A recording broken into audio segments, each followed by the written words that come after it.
Bago na hong Speaker of the House, ito'y matapos magbitiw sa kanyang pwesto itong si late Congressman Martin Romualdez.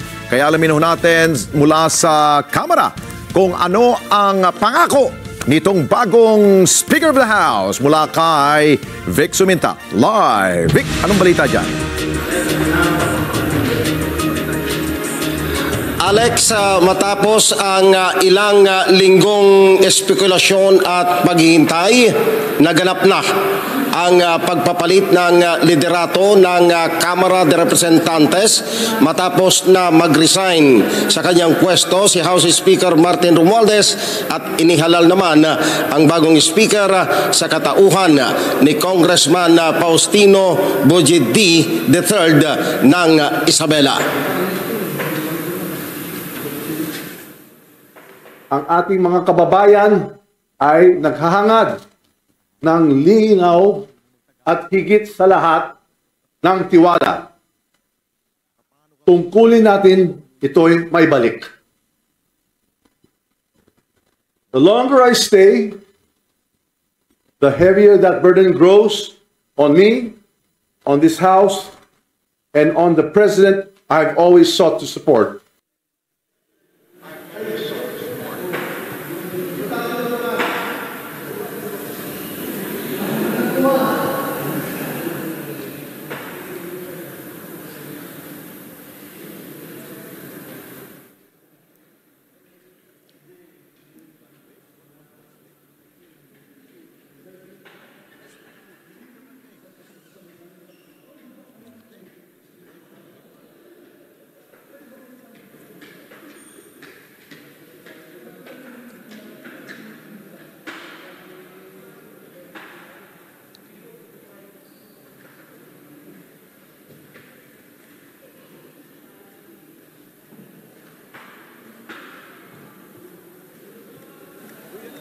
Balik.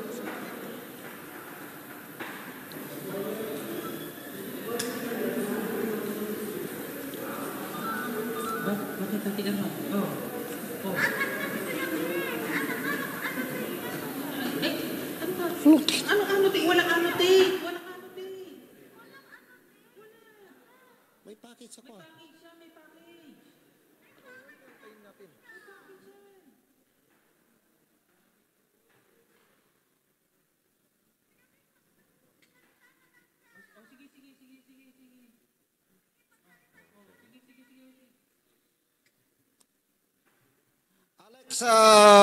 Ang nangyari kanina dito sa mababang kapulungan ng Kongreso bago naganap yung formal na pagpapalit ng House leadership, nagkaroon muna ng meeting si dating House Speaker Martin Romualdez sa mga party leaders. At doon ay sinabi niya yung kanyang paalam na buo na ang kanyang pasya na hindi siya maglilib kundi magre-resign na lamang. Dahil batay doon sa pahayag ng dating speaker, habang nananatili siya sa kanyang pwesto ay lalong bumibigat ang sitwasyon at larawan ng mababang kapulungan ng Kongreso. At ito yung sinasabi niya kanina na kinakailangan na isumiti niya yung kanyang sarili para maisailalim sa investigasyon ng binuong Independent Commission on Infrastructure ni Pangulong Ferdinand Marcos Jr. Sa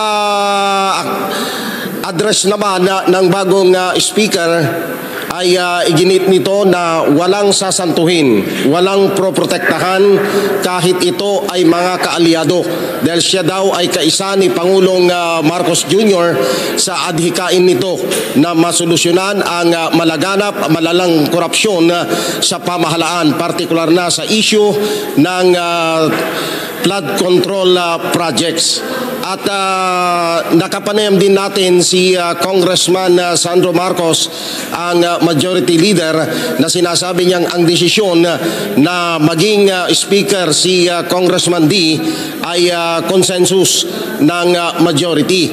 dahil ilan sa mga pangalan na lumutang sinabota sa Congressman Toby Chanco, subalit tumanggi siya na kung siya ang inonominate na maging speaker ay hindi niya tatanggapin dahil sa sinasabing siya yung pinaka-vocal na humiling na bumaba sa pwesto si Speaker Romualdez. Samantalang si Bacolod Congressman Albi Benitez naman ay nag-giveaway na para kay Congressman Faustino D para siyang maging speaker ng mababang kabulungan ng Kongreso.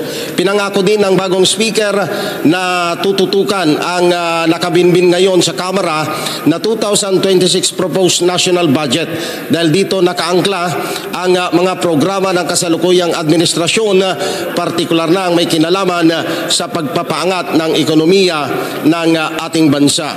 Tinanong din si Congressman Sandro Marcos sa reaksyon niya doon sa pahayag ni Congressman Paulo Duterte na sinasabing parang makeover lamang ito, cosmetics lamang dahil ang pumalit na speaker na si Congressman D ay kaalyado rin ni dating Speaker Romualdez. Sinabi ni Congressman Marcos na dapat pumasok sa Kongreso itong si Paulo Duterte dahil matagal na itong absent at sabi ni Sandro Marcos baka busy siya na hinahanap niya yung 51 billion pesos na allocated budget para sa flood control doon sa Davao. Sa issue naman ni Congressman Saldico, sinabi ni Sandro Marcos na nananawagan siya kay Congressman Saldico na nasa Amerika na umuwi na siya ng Pilipinas at harapin ang akusasyon laban sa kanya, partikular sa issue ng budget insertion. Dahil ang sabi ni Sandro Marcos, ilang buwan nang nakakaladkad ang reputasyon ng Kamara dahil sa issue din kay Congressman Saldico. Balik sa inyo, Alex. Doon sa bagong speaker, anong pangako niya sa kanya mga kasamahan? Ang pangako niya ay patas ang gagawin niyang pamumuno. Sinabi niya na mayroong mga dapat na ireforma, na dapat na baguhin para hindi na makalusot, partikular yung mga sinasabing insertions sa proposed national budget na kasalukuyang tinatalakay ngayon dito sa Kamara, Alex. Magkakaroon ba ng balasahan sa committee chairmanship at may bago na bang Secretary General ang Kamara? Wala pa Alex, status ko muna dahil ang sabi ni Majority Leader Sandro Marcos na pagkasunduan doon sa Majority Caucus nila bago magsimula ang sesyon na status ko muna.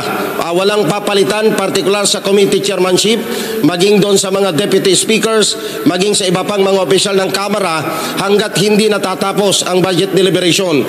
Dahil sa araw ng Lunes ay isasalang na sa plenary itong proposed national budget. Dahil ngayong araw na ito, huling tinalakay ang budget ng Department of Public Works and Highways o DPWH, alinsunod na rin doon sa kahilingan ni Secretary Vince Dizon na ihuli na itong DPWH dahil nagkaroon pa rin ng mga revision at pagbabago doon sa proposed national budget ng ahensya, Alex. Okay, maraming salamat sa iyo, Vic Sumintak. Mata natin dyan po sa bagong liderato ng Kamara.